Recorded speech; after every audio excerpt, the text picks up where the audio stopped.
प्यारे बच्चों अस्सलाम वालेकुम क्लास 6 सब्जेक्ट कश्मीरी लेसन पारान चाट आज अमिक सवाल वुचन अत मज गोडनिकुय सवाल यडल क्याज ओस निचवस नुज करान दपान यडल क्याज ओस निचवस नुज करान तिक्याज यडलस निचु ओस बत खेवान खेवान वारिया त्रेश चवान दपान यडलस ओस पन्नस निचवस अवकिन नुज करान तिक्याज सह ओस बत खेवान खेवान वारिया त्रेश चवान तो यडल ओस सोचा दोपन यह त्रेश बलाया चवान तो अम डायन वाते बत म्योन अम डाय वाते बत त्रेश हेके पत चे तवे ओस तस वारिया शरारत खसान ब्याक सवाल यडलस निचु क्याज ओस वल तो वल त्रेश चवान दपान व यह क्याज ओस वल वल त्रेश चवान यडलस निचु तिक्याज त्रेश चन सद ओस तस बत तह बेवान तो गोतल बत खेन यवान तिक्याज सह ओस सोचा कि त्रेश चन सद हसा च बत तह बता बेवान तो वारिया बत यवान खेन गोतल बत यवान खेन अव किन ओस वारिया त्रेश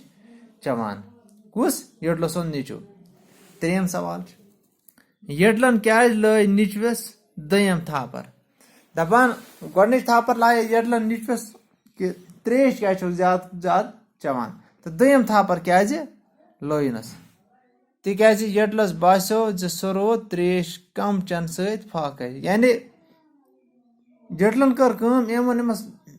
पन्नस निचु सत त्रेश ज्यादा चवान तम वोनस इत कन अम बत ज्यादा खेन बत तह बता बेहवान तो दप बह खोत अमस शरारत अम लय अमस दयम थापर दपस अगर यह फार्मूला अगर यह मामल अगर यह राज कि अमी सत बत ज्यादा खेन ऐ क्या वनत मे वक्त पे बह रोदस फाकै पे क्वेश्चन नंबर 4 अमुक शाल क्याज चुल दपान शाल क्याज चुल शाल क्याज चुल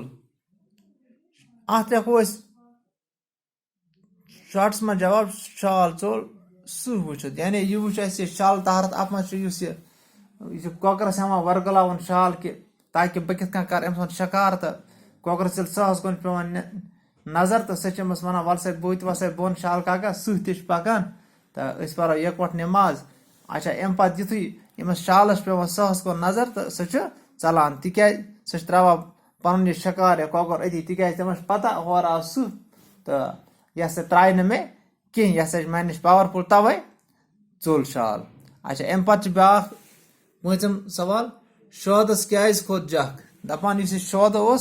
अमस क्याज खोत जख तिक्याज अम्स हसा ओन यम तूर वारिया स्टेज अम्स गरा अक्की निवान यह तूर गरा बेकंद तो पत कर ٲखरस पे नी फेरन नबर कड़ित तो दपान यह जख क्याज खोचस शरारत क्याज खोत अमस शोदस तो अत गो यह कि शोदस हसा खोत तूर सत जख तो इंशाअल्लाह तुम दियो अमन सवालन असल पे नजर तो मजीद वो इंशाअल्लाह नयस में बाकी अस्सलाम।